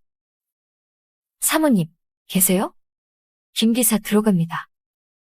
하고 사모님을 불러봐도 인기척이 없으시길래 여기저기 살피면서 들어갔습니다. 그런데 글쎄, 거실 소파에 사모님이 누워 계시더라고요. 기다란 원피스를 입고 계셨는데 이거는 유독 얇은 것 같았어요.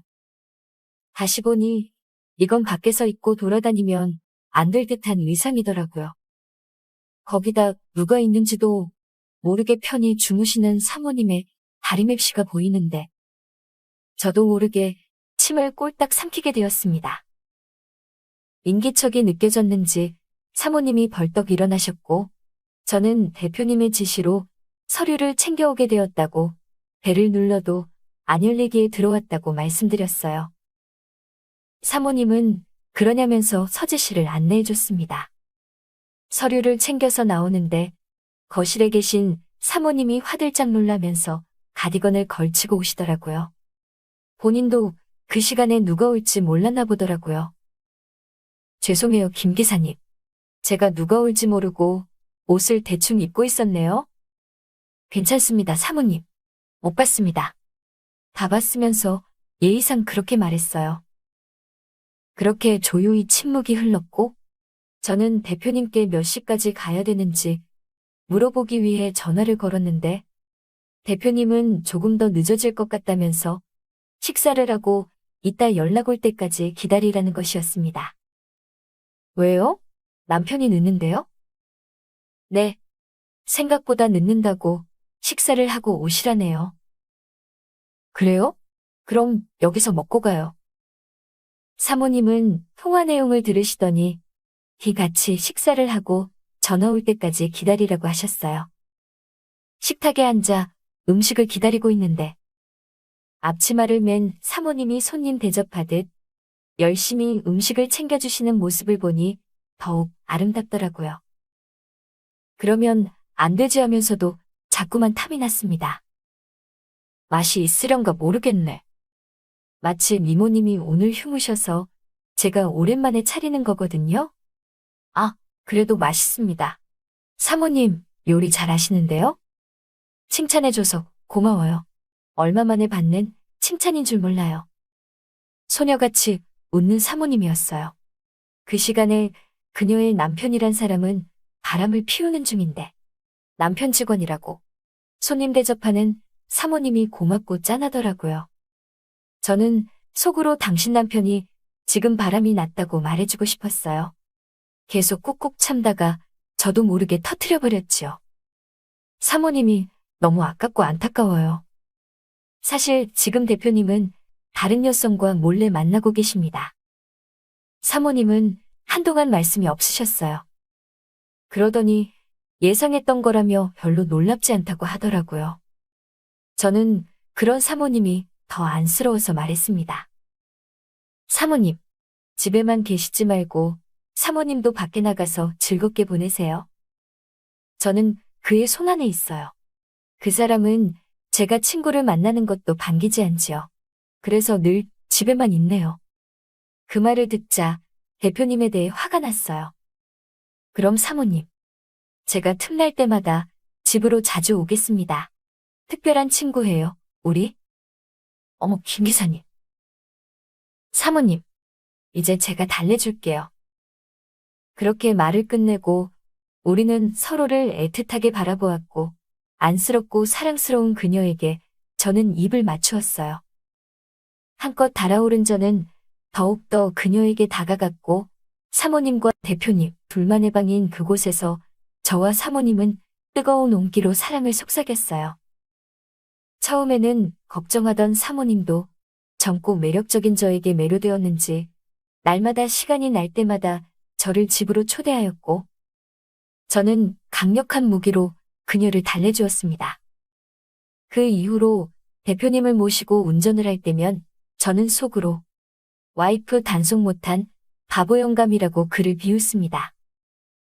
가끔 직원들에게 막말을 하거나 저를 종부리듯 자비를 많이 시키면 저와 눈이 맞은 사모님 생각에 얼마나 생통이라고 느껴지는지 몰라요.